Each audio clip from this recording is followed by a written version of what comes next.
At the heart of this, there is also a judgment I made that was wrong.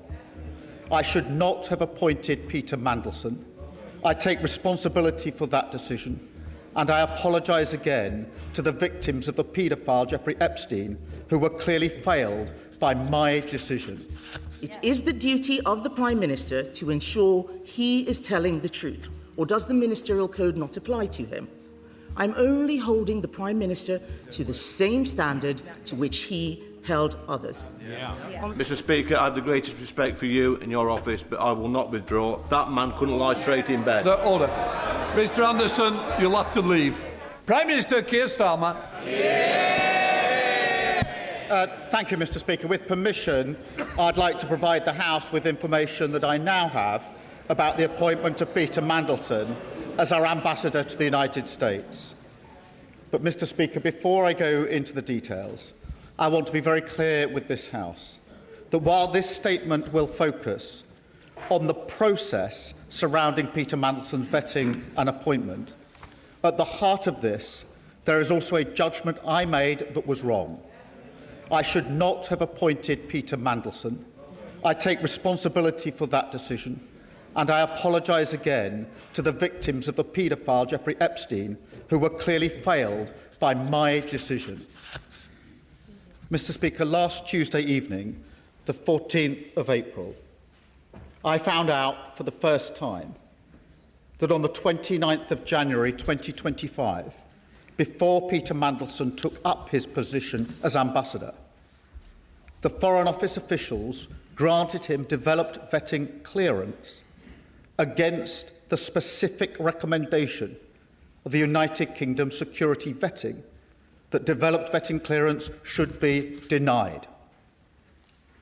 Not only that, the Foreign Office officials who made that decision did not pass this information to me, to the Foreign Secretary, to her predecessor, the Deputy Prime Minister, to any other minister, or even to the former Cabinet Secretary, Sir Chris Wormold.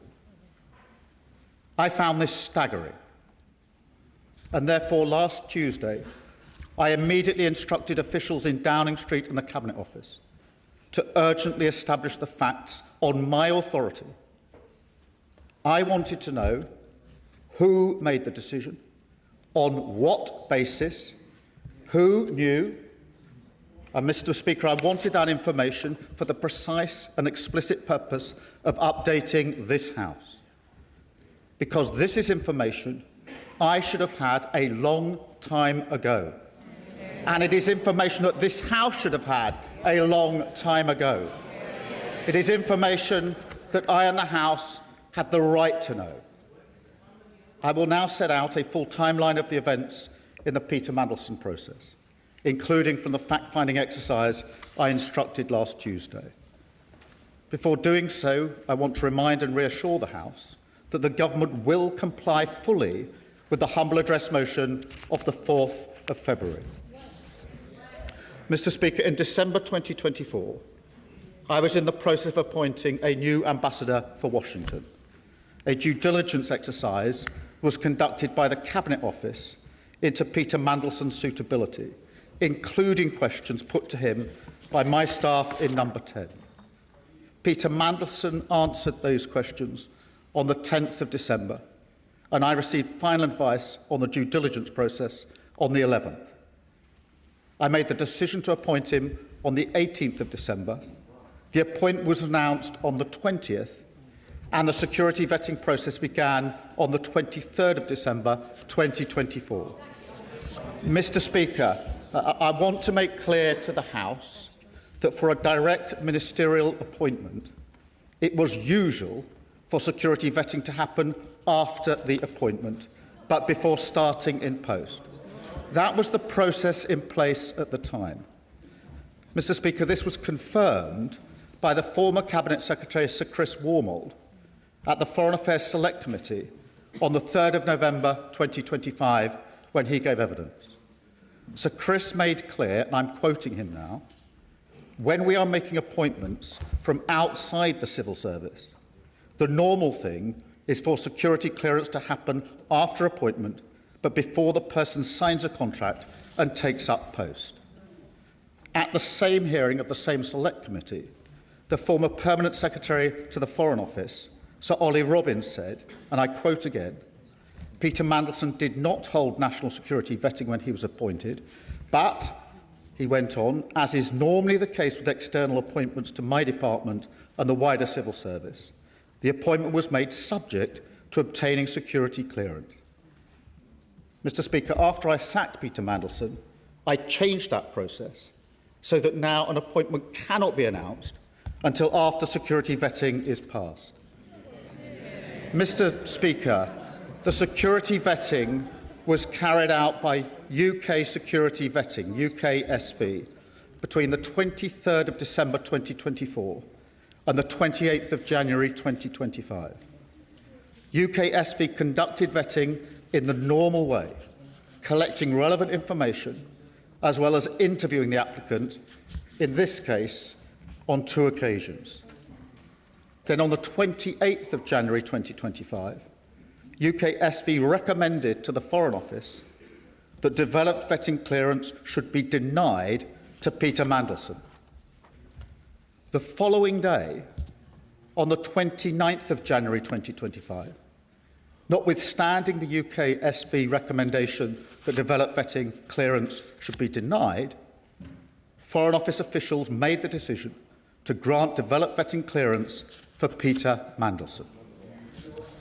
To be clear, for many departments, a decision from UKSV is binding, but for the Foreign Office, the final decision on developed vetting clearance is made by Foreign Office officials, not UKSV.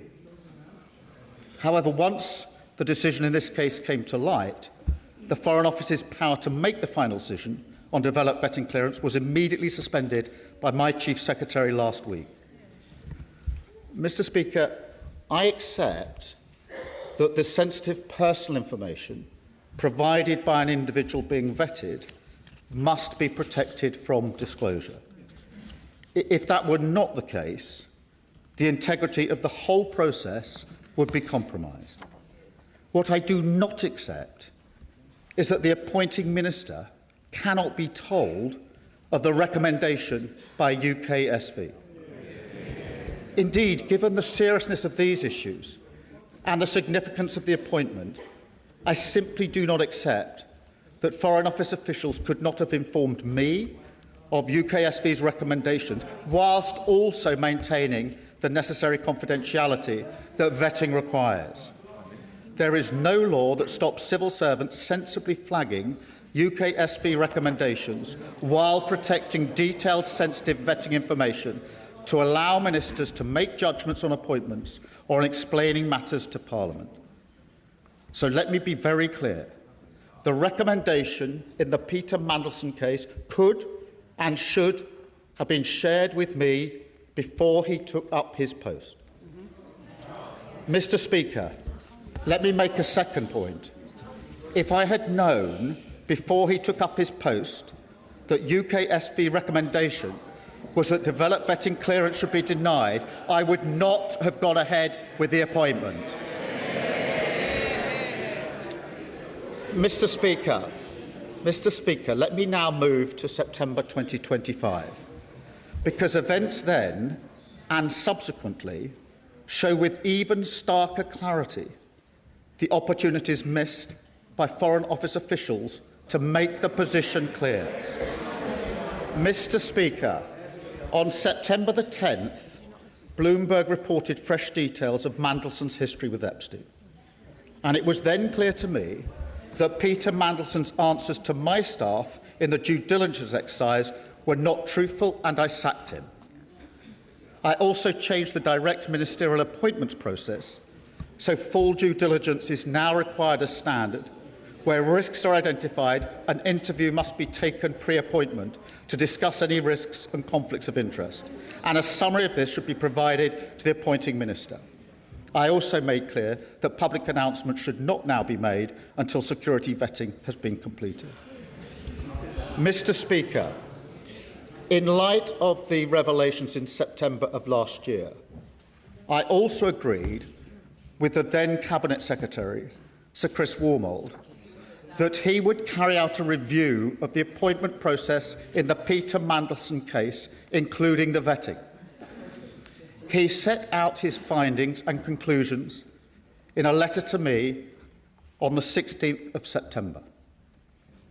He advised me in that letter, and again I quote, "The evidence I have reviewed leads me to conclude that appropriate processes were followed in both the appointment and the withdrawal of the former HMA Washington."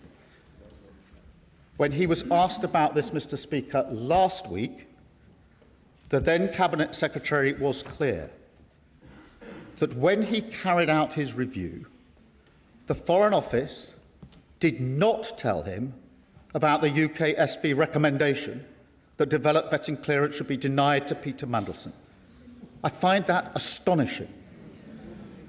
As I said out Odyssey, I do not accept that I could not have been told about the recommendation before Peter Mandelson took up his post. I absolutely do not accept that the then Cabinet Secretary, an official, not a politician, when carrying out his review, could not have been told that UK SV recommended that Peter Mandelson should be denied developed vetting clearance. It was a vital part of the process that I had asked him to review. Clearly, he could have been told, and he should have been told. Mr. Speaker, on the same day as the then Cabinet Secretary wrote to me, so that's the 16th of September 2025, the Foreign Secretary and the then Permanent Secretary of the Foreign Office, Sir Ollie Robbins, provided a signed statement to the Foreign Affairs Select Committee. The statement says, and again I quote, "The vetting process was undertaken by UK security vetting on behalf of FCDO and concluded with DV clearance being granted by the FCDO in advance of Lord Mandelson taking up post in February." It went on to say, and again I quote, "Peter Mandelson's security vetting was conducted to the usual standards set for developed vetting in line with established Cabinet Office policy." Mr. Speaker, let me be very clear to the House. This was in response to questions which included whether concerns were raised, what the Foreign Office's response was, and whether they were dismissed. Mr. Speaker, that the Foreign Secretary was advised on and allowed to sign this statement by Foreign Office officials without being told that UK SV had recommended Peter Mandelson be denied developed vetting clearance is absolutely unforgivable. This is a senior Cabinet member giving evidence to Parliament on the very issue in question. Mr. Speaker, in light of further revelations about Peter Mandelson in February of this year, I was very concerned about the fact that developed vetting clearance had been granted to him. Not knowing that, in fact, UK SV had recommended denial of developed vetting clearance, I instructed my officials to carry out a review of the national security vetting process. As I set out, I do not accept that I could not have been told about UKSV's denial of security vetting before Peter Mandelson took up his post in January 25. I do not accept that the then Cabinet Secretary could not have been told in September 2025 when he carried out his review into the process. I do not accept that the Foreign Secretary could not have been told when making statements to the Select Committee again in 2025. But, Mr. Speaker, on top of that, the fact that I was not told even when I ordered a review of the UK SV process is frankly staggering. And I can tell the House that I've now updated the terms of reference for the review into security vetting to make sure it covers the means by which all decisions are made in relation to national security vetting. I've appointed Sir Adrian Fulford to lead the review. Separately, I've asked the Government Security Group in the Cabinet Office to look at any security concerns raised during Peter Mandelson's tenure. Mr. Speaker, I know many members across the House will find these facts to be incredible.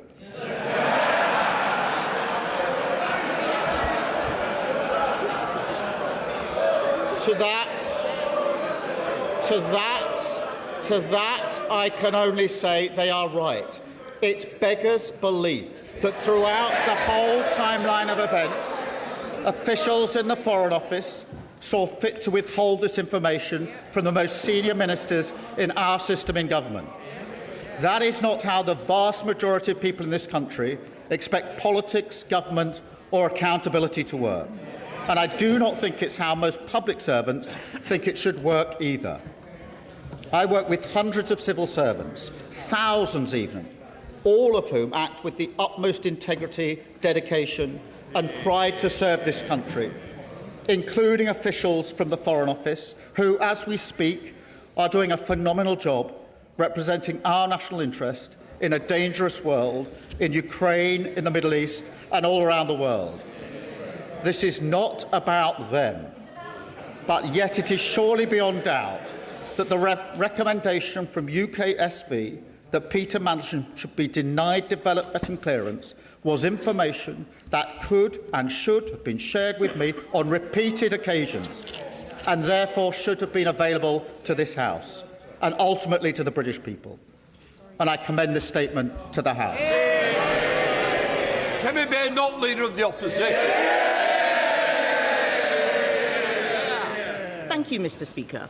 And I thank the Prime Minister for advance sight of his statement. His reputation is at stake. Everyone is watching. It is finally time for the truth. Earlier today, Mr. Speaker, Downing Street admitted that the Prime Minister inadvertently misled the House. The Prime Minister has chosen not to repeat that from the dispatch box. I will remind him that under the Ministerial Code, he has a duty to correct the record at the earliest opportunity. The Prime Minister says he only found out on Tuesday that Peter Mandelson failed the security vetting. The earliest opportunity to correct the record was Prime Minister's questions on Wednesday, almost a week ago. This is a breach of the Ministerial Code. Under that code, he is bound to be as open as possible with Parliament and the public in answering questions today. So let me start with what we do know. We know the Prime Minister personally appointed Peter Mandelson to be our ambassador to the United States. We know that Mandelson had a close relationship with a convicted paedophile. We know that he had concerning links with Russia and China, links that had already raised red flags. We know that the Prime Minister announced the appointment before vetting was complete, an extraordinary and unprecedented step for the role of US ambassador. The Prime Minister says that it was usual for this because it was a political appointment. So I will remind him and the rest of the Labour front bench who are heckling that Peter Mandelson was a politician who had been sacked twice from government for lying. That meant he should have gone through the full security process. And we also know, finally, Mr. Speaker, that when Peter Mandelson failed the security vetting, he was allowed to continue in the role with access to top-secret intelligence and security information. This goes beyond propriety and ethics. This is a matter of national security. So let me turn to what we do not know. We still do not know exactly why Peter Mandelson failed that vetting. We do not know what risks our country was exposed to, and we do not know how it is possible that the Prime Minister said repeatedly that this was a failure of vetting, went on television and said things that were blatantly incorrect, and not a single advisor or a single official told him that what he was saying wasn't true. At every turn, with every explanation, the government story has become murkier and more contradictory. It is time for the truth. There are too many questions to ask in the allotted time, Mr. Speaker, so I'm now going to ask the Prime Minister just 6 questions, and I have taken the unprecedented step of providing these questions to the Prime Minister in advance. So he has them in front of him. And I have asked for these questions. I have asked for these questions to be put online for the public. They and I expect him to answer. The Prime Minister appointed a national security risk to our most sensitive diplomatic post. Let's look at how this happened. The Right Honourable Gentleman told me at PMQs in September 2025 that full due process was followed in this appointment. We now know that in November 2024, Lord Case, the then Cabinet Secretary, told him this process required security vetting to be done before the appointment. He did not mention any of what Lord Case said in his statement earlier. So, first question, does the Prime Minister accept that when he said on the floor of the House that full due process was followed, this was not true? Secondly, on the 11th of September last year, journalists asked his Director of Communications if it was true that Mandelson had failed security vetting. These allegations were on the front page of a national newspaper. And yet, Number 10 did not deny the story. Why? 3. Will the Prime Minister repeat from the dispatch box his words last week that no one in Number 10 was aware before Tuesday that Mandelson had failed his vetting? The Prime Minister says he's furious that he wasn't told the recommendations of the vetting. Yet on the 16th of September, a Foreign Office Minister told Parliament, and I quote, "The national security vetting process is rightly independent of ministers who are not informed of any findings other than the final outcome." This was the government's stated process. So why is the Prime Minister so furious that it was followed? On the 4th of February 2026, the Prime Minister, fifth question, Mr. Speaker, on the 4th of February 2026, the Prime Minister told me from the dispatch box that the security vetting he had received had revealed Mandelson's relationship with Epstein. How could he say that if he had not seen the security vetting? And finally, Mr. Speaker, Sistema is a Russian defense company closely linked to the Kremlin and Vladimir Putin's war machine. Was the Prime Minister aware before the appointment that Peter Mandelson had remained a director of that company long after Russia's invasion of Crimea? Mr. Speaker, everyone makes mistakes. It is how you face up to those mistakes that shows the character of a leader. Instead of taking responsibility for the decisions he made, the Prime Minister has thrown his staff and his officials under the bus. This is a man who once said, "I will carry the can for the mistakes of any organisation I lead." Instead, he has sacked his Cabinet Secretary. He has sacked his Director of Communications. He has sacked his Chief of Staff. And he has now sacked the Permanent Secretary of the Foreign Office. All of these people fired for a decision he made. The Right Honourable Gentleman's defence is that he, a former Director of Public Prosecutions, is so lacking in curiosity that he chose to ask no questions about the vetting process. He asked no questions about Mandelson's relationship with Epstein. He asked no questions about the security risk Mandelson posed. Apparently, he didn't even speak to Peter Mandelson before his appointment. It doesn't appear that he asked any questions at all. Why? Because he didn't want to know. He had taken the risk. He had chosen his man. Whitehall had to follow. It is the duty of the Prime Minister to ensure he is telling the truth. Or does the Ministerial Code not apply to him? I'm only holding the Prime Minister to the same standard to which he held others. On the 26th of January 2022, the Right Honourable Gentleman said to a previous Prime Minister at this dispatch box, if he misled the House, he must resign. Does he stand by those words, or is there one rule for him and another for everyone else? Mr. Speaker, let me respond to those points. Firstly, when I found out what had happened on Tuesday evening last, I wanted to have answers to the question who made the decision to recommend to give clearance on developed vetting contrary to the advice, why that was done, and who knew about it, so that I could provide the information to the House, Mr Speaker. That is the exercise that's been conducted since Tuesday evening and today, so that I could come here today to give the full account to the House, which I've just set out. Mr Speaker, she asked me about developed vetting security clearance after the appointment. I set out that wasn't me saying that. I read out the evidence of the former Permanent Secretary about that and the former Cabinet Secretary in relation to that. And I think the quotes that I've given to the House are clear enough in relation to that.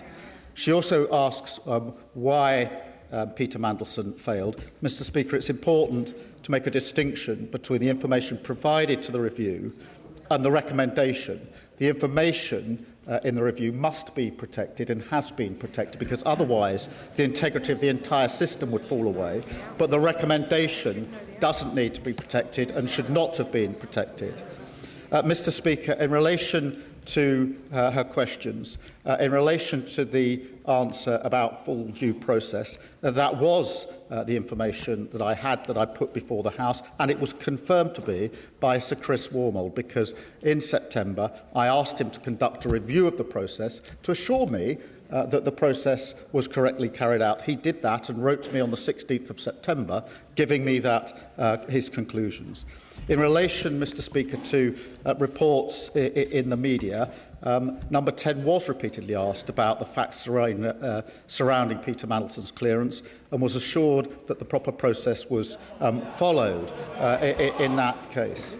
Mr Speaker, in relation to those in Number 10, let me give the answer. Nobody in Number 10 was informed about UK SV's recommendation. Mr Speaker, just to be clear and for the record, the Cabinet Office Permanent Secretary did receive information recently and then sought the necessary and legal advice.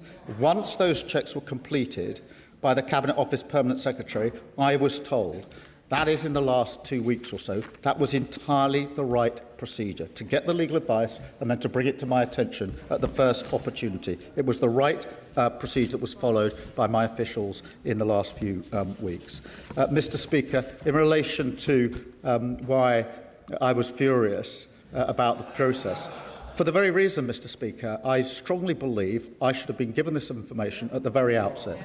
I strongly believe there were repeated times when I should have been told. I should have been told on appointment. I should have been told when Peter Mandelson was sacked. The Cabinet Secretary should have been told when he reviewed the process. The Foreign Secretary should have been told before she was asked to sign a statement to the Select Committee. And I should have been told when I ordered a review of vetting, Mr Speaker. In relation to the point she makes about what I said in February in answer to a question of hers, I make it very clear, Mr Speaker, I had not seen the security vetting file. I did not know that UK SV... The question asked me about vetting. I knew about the due diligence, and that's why I put before the House what I knew about the due diligence in relation to Epstein. The question asked me about vetting, and I knew what the due diligence has said, and therefore I told the House what the due diligence has said. I didn't tell them what security vetting had said because I hadn't seen the file in relation to that. Mr Speaker, in relation to the particular details in relation to Peter Mandelson, I acted on all of the information I had available to me. The simple fact of the matter is I should have had more information. I didn't have that information. The House should have had that information, and I've now set it out in full to the House. Thank you, Mr Speaker. It's 2022 all over again. Back then, when he stood on this side of the House, and it was Boris Johnson who was accused of misleading Parliament and scapegoating senior officials, the then Leader of the Opposition couldn't have been clearer. The public need to know, he said, that not all politicians are the same, that not all politicians put themselves above their country, and that honesty, integrity and accountability matter. So he promised change, Mr Speaker. He promised to break the cycle and stop the chaos. And he promised a government with, and I quote, more focus on long-term strategy, not the short-term distractions that can animate Westminster. I'm afraid the fact that he even had to make the statement today shows how badly he has failed, how badly he has let down the millions of people across our country who are so desperate for change. He blames his officials. He says he had no idea. He gives every impression of a Prime Minister in office, but not in power. The facts remain, even on his own account. The Prime Minister appointed Peter Mandelson as Ambassador to the United States, even after he had been warned about his relationship with Jeffrey Epstein. The Prime Minister announced the appointment before Mandelson had been vetted, despite the clear risk to national security of putting someone unsuitable in that role. And one of his top officials, just 3 weeks into the job, clearly believed the Prime Minister wanted Mandelson to be appointed regardless of what the vetting process turned up. And the Prime Minister has relied on the vetting process to defend his decisions. So why did he ask so few questions personally about the vetting process itself? We all know the truth, Mr. Speaker. The Prime Minister knew that appointing Mandelson was an enormous risk. He decided it was a risk worth taking. A catastrophic error of judgment. And now that it's blown up in his face, the only decent thing to do is to take responsibility. Back in 2022, the Prime Minister rightly accused Boris Johnson of expecting others to take the blame while he clung on. That was not acceptable then, and it's not acceptable now. So I hope the Prime Minister can at least tell the House this, and we'll be listening very carefully to his answer. Was he given advice by Simon Case, the then Cabinet Secretary, that the necessary security clearances should be acquired before he confirmed his choice for US Ambassador?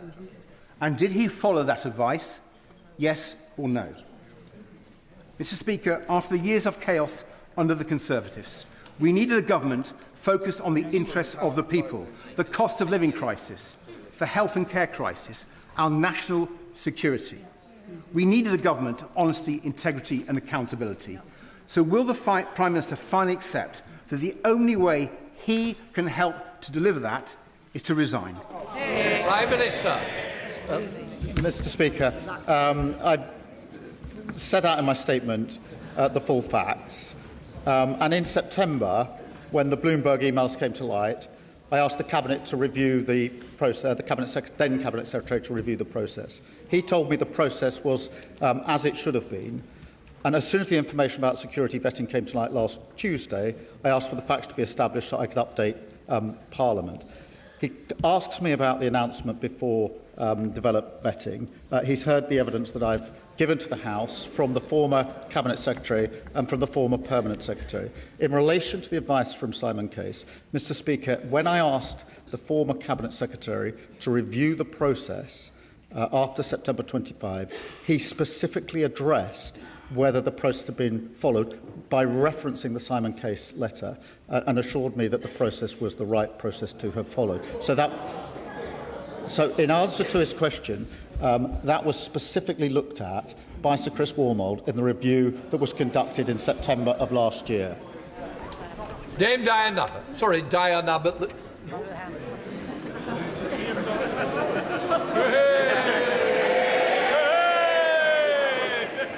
The Prime Minister has gone on at considerable length about process and procedure.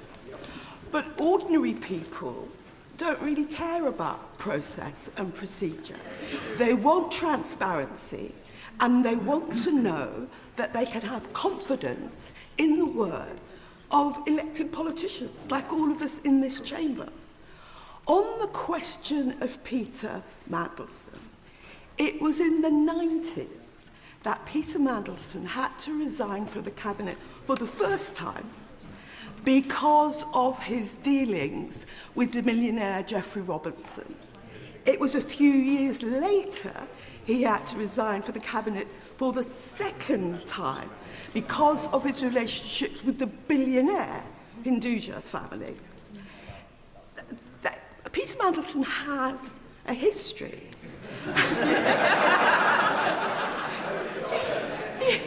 These Peter Mandelson has a history, and what this House wants to know is why, knowing Peter Mandelson's history, going back now 30 years, and given what has been known, it's one thing to say, as he insists on saying, nobody told me. Nobody told me anything. Nobody told me.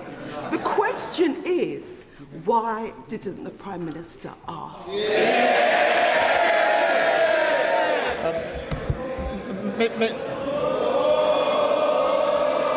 Mr. Speaker, in relation to her question, let me be clear.